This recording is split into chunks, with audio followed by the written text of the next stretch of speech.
I'm Dr. Titus from the Arctic Affair, where I worked for 12 years. In that period, I had two wonderful opportunities.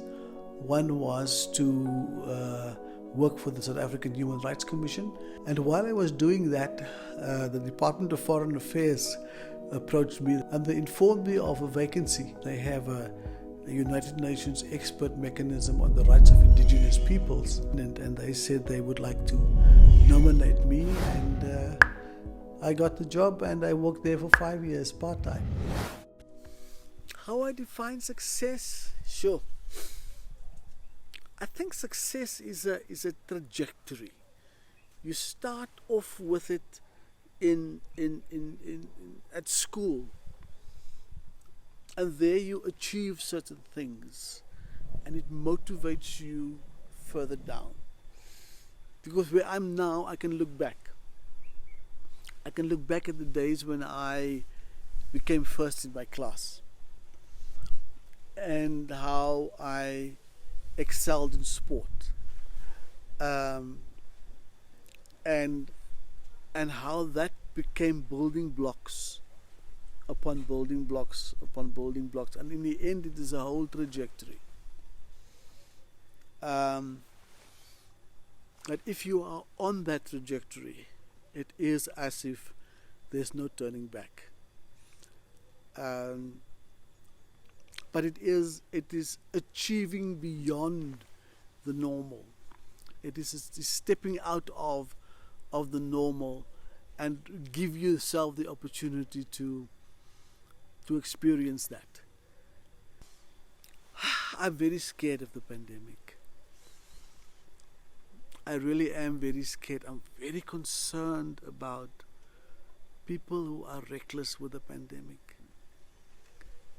I heard in our townships, people don't care.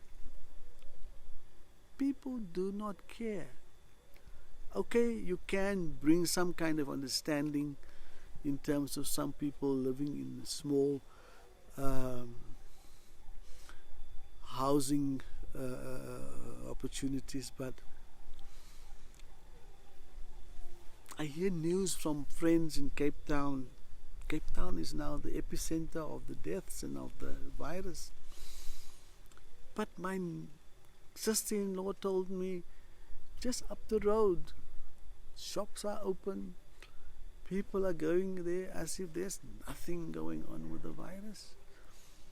A friend of mine phoned me this week. She said, I walk, there's a place called Somerset Strand. She said, I can walk to the shops and back about 4 kilometers, but then I'm next to the sea. She said, you must see the people walking there, playing there, carrying on, completely oblivious of this danger. What I see at the moment is that people are using the virus also to hide their political differences. They want to attack the government.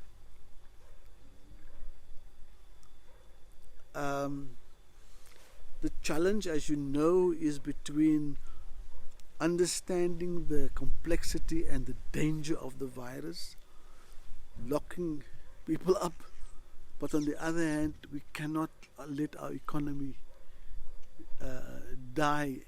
So it is not the one or the other, it's really the two of them together.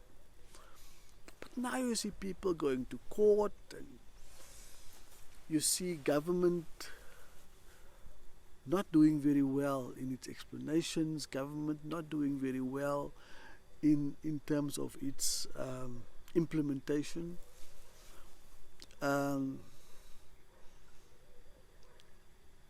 But if I look at other countries, if I look at Donald Trump, Boris Johnson, Angela Merkel, same issues. Same issue that they're facing, just like our government. As I said, the virus has opened up a lot of things. The virus has shown me many things. But I think the virus is also giving us opportunities just to realize again what it means to stand together, to fight something, a common enemy together.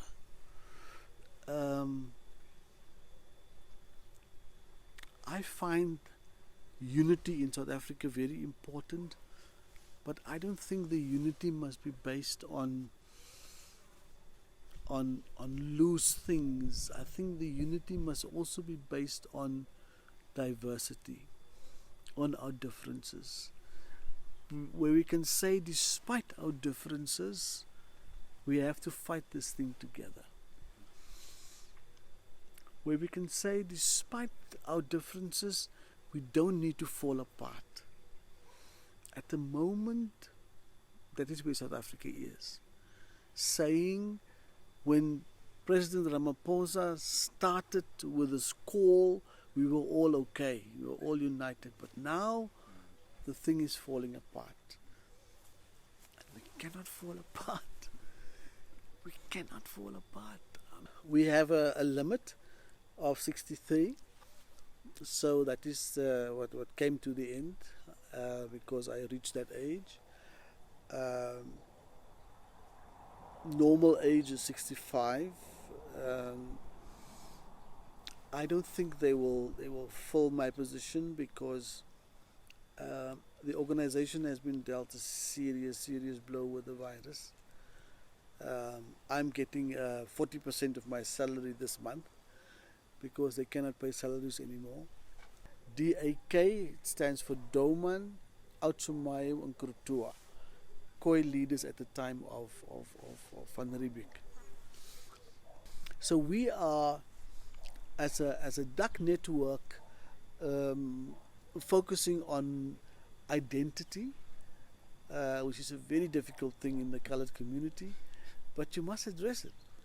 You cannot get stuck, because we are fighting with each other, stabbing each other in the back, and completely unnecessary. So we are saying, let us unite under this duck.